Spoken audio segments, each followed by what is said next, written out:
सतगुरु महाराज जी की जय, सच्चे दरबार की जय. First of all, I want to wish everyone a very, very happy Diwali.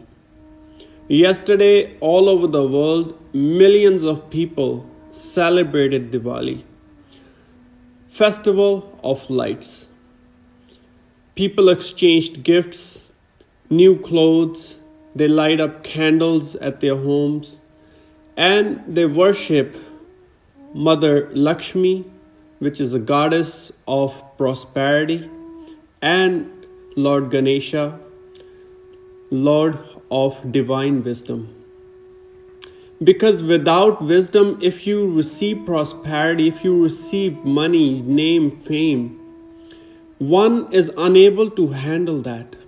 And one most of the time will misuse that power which is given, because without wisdom, every action that we take, it will only harm us and it will harm others.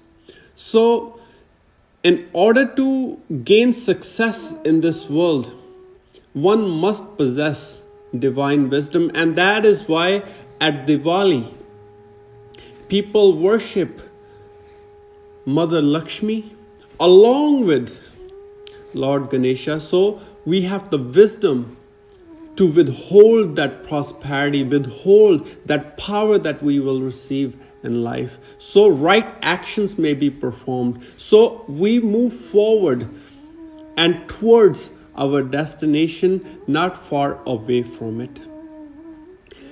Now, what does actually Diwali signifies? Is it only a festival? Is it only exchanging gifts or performing certain rituals? It holds much more deeper meaning than that. It holds more significance than just that. It is a festival of lights. It is considered victory of light over darkness, victory of good over evil, victory of knowledge over ignorance.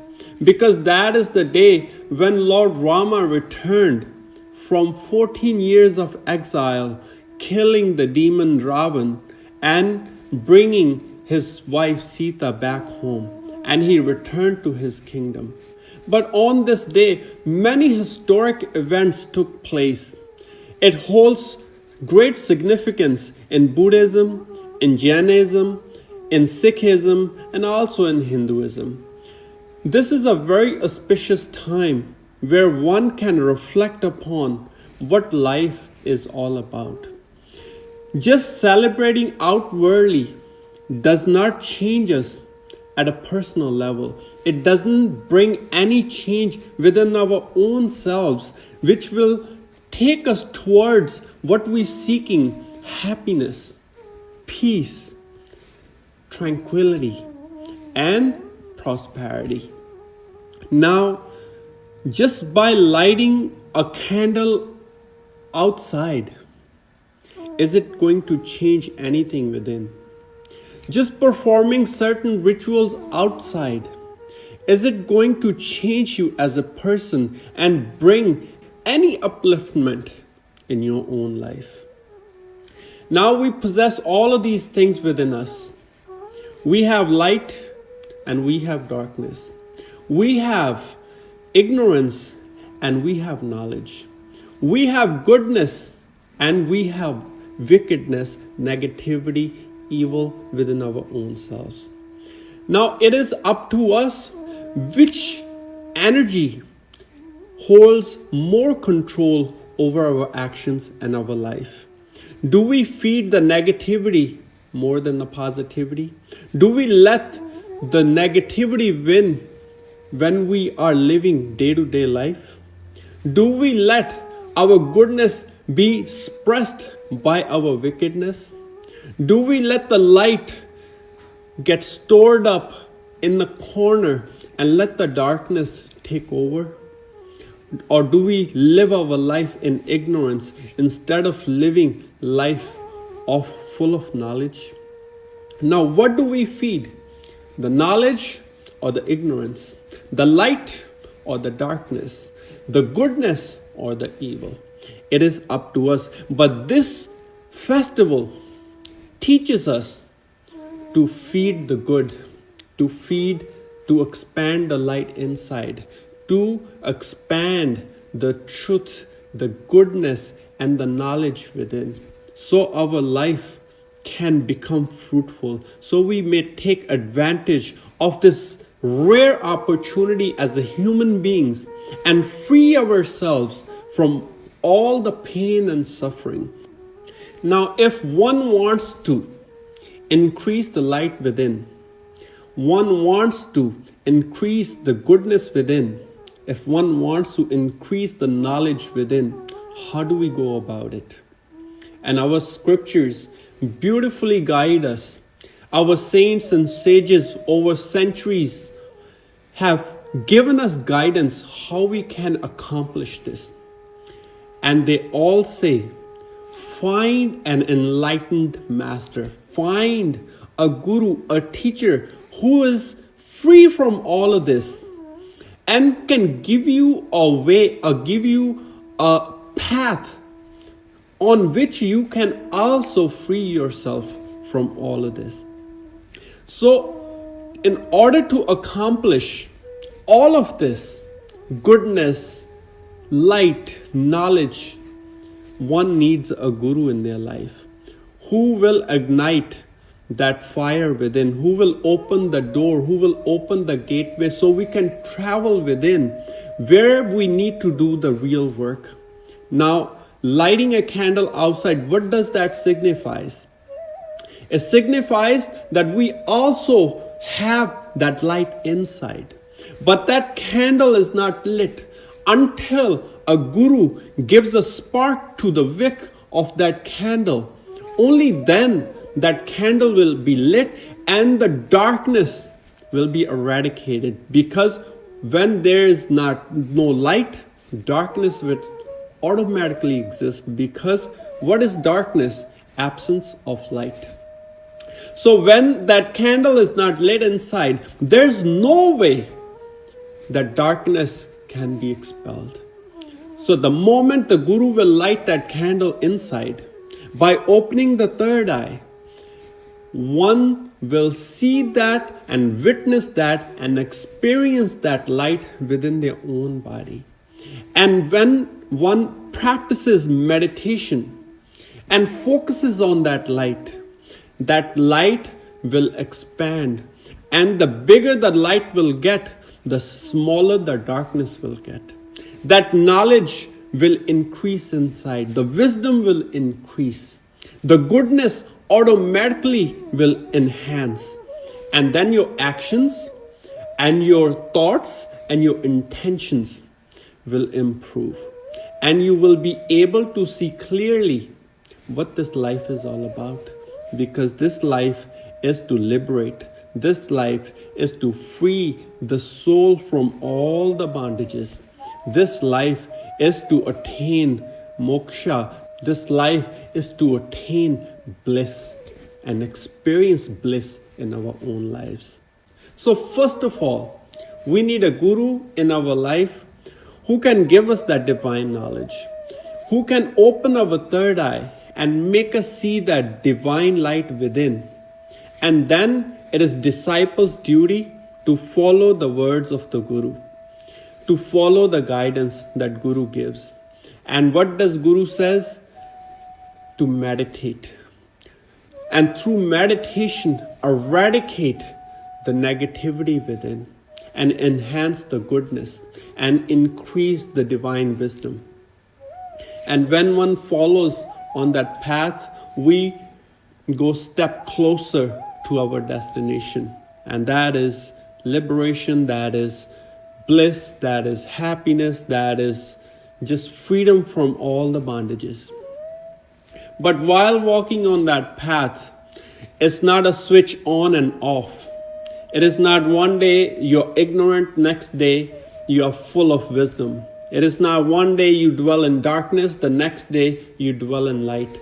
It's a gradual process. And you must keep practicing the meditation, the path that Guru have given, keep walking on that path, and then you will reach your destination and you will see the change and transformation that will occur in your life.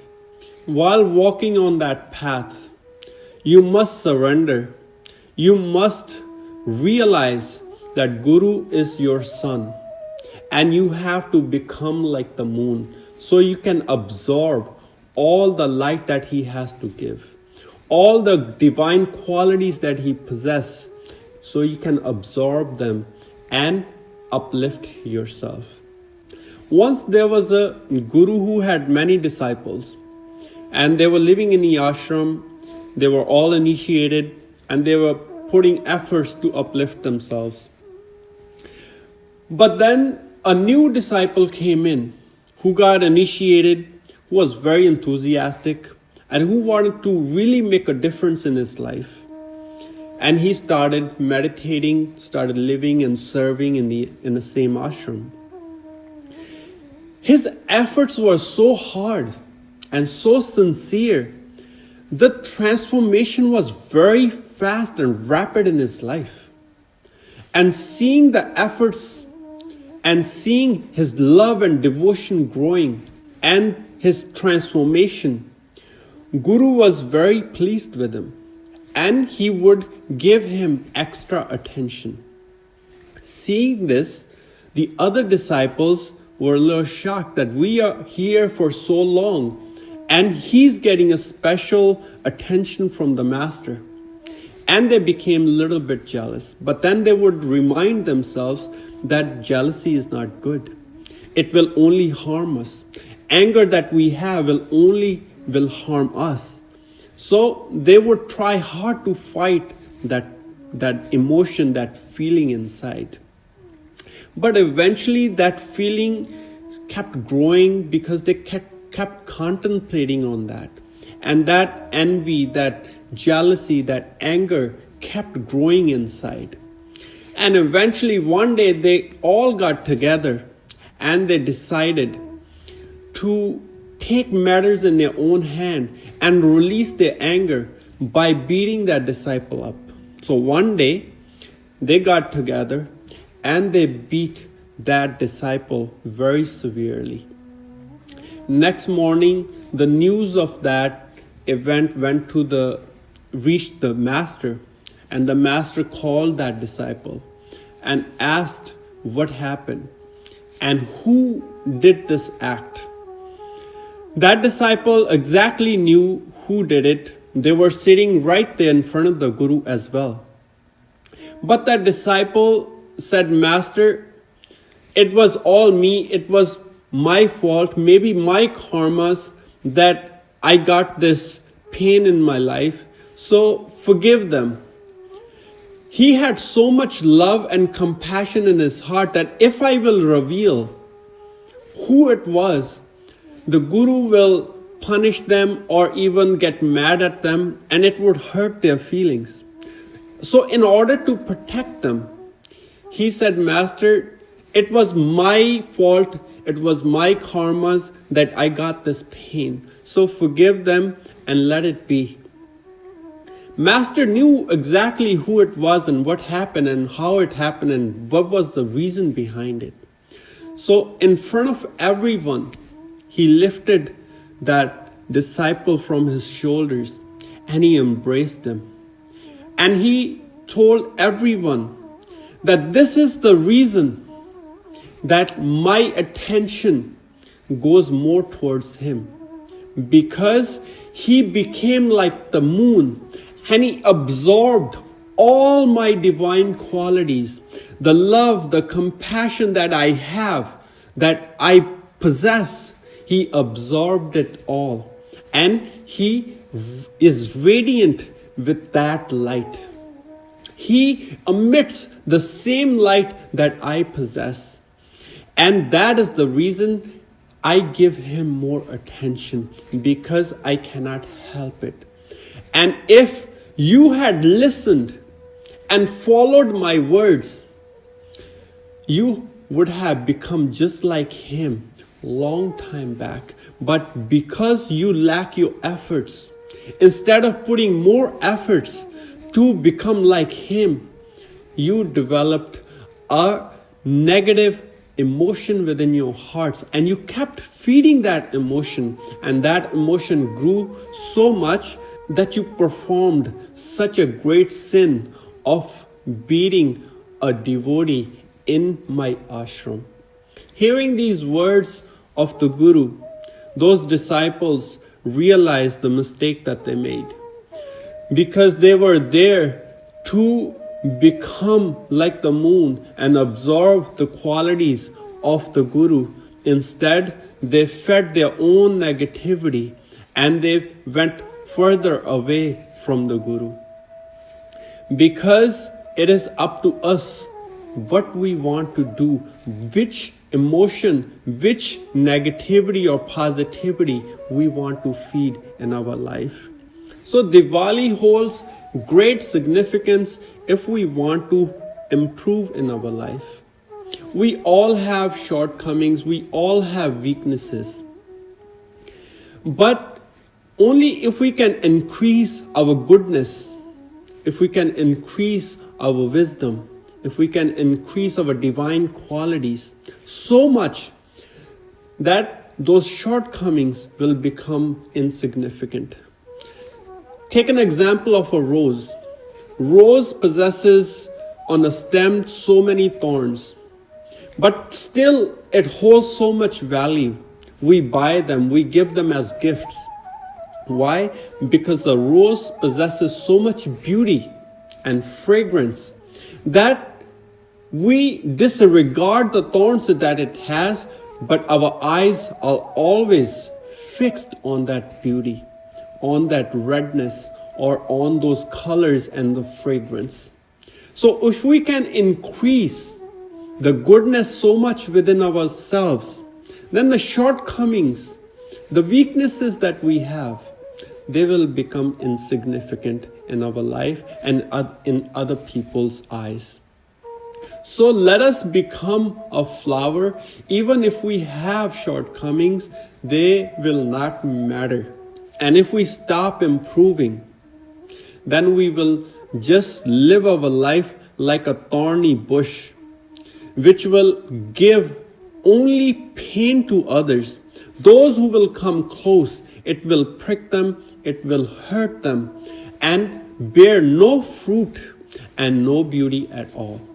So do we want to live our life like that thorny bush, or we want to live our life like a rose who holds value, who holds beauty, and who holds great significance in society? If we want to really celebrate Diwali, first find a guru who can light that candle inside so the inner darkness can be dispelled. So there is a transformation inside, so we can actually realize what Diwali is. And then once we receive that knowledge, that divine knowledge, the Guru's blessing, and we find that inner path, then follow the guidelines of the Guru. Meditate, serve, eradicate all the negativity and your negative nature, and possess and enhance your goodness and divine qualities. Become like the moon and absorb all the light that Guru has to give. Become a rose and spread the beauty and fragrance in the world, so this life can become meaningful, so this life's purpose can be fulfilled. So dear friends, let us really celebrate Diwali and bring that change within our life. Let us not be limited to only rituals and only to the words that we speak over and over. Victory of light over darkness, victory of knowledge over ignorance, victory of good over evil. But actually, let those words manifest in our life. Only then you will enjoy life and you will fulfill the purpose of this rare opportunity being born as human on this earth. So dear friends, keep meditating, keep elevating, keep enhancing your good qualities, keep making yourselves and converting yourselves into a beautiful flower. If you are watching this video for the first time, please subscribe to the channel so you keep getting inspirational videos in the future and you keep getting inspiration to make that change in your life. So take care, and until next time, God bless.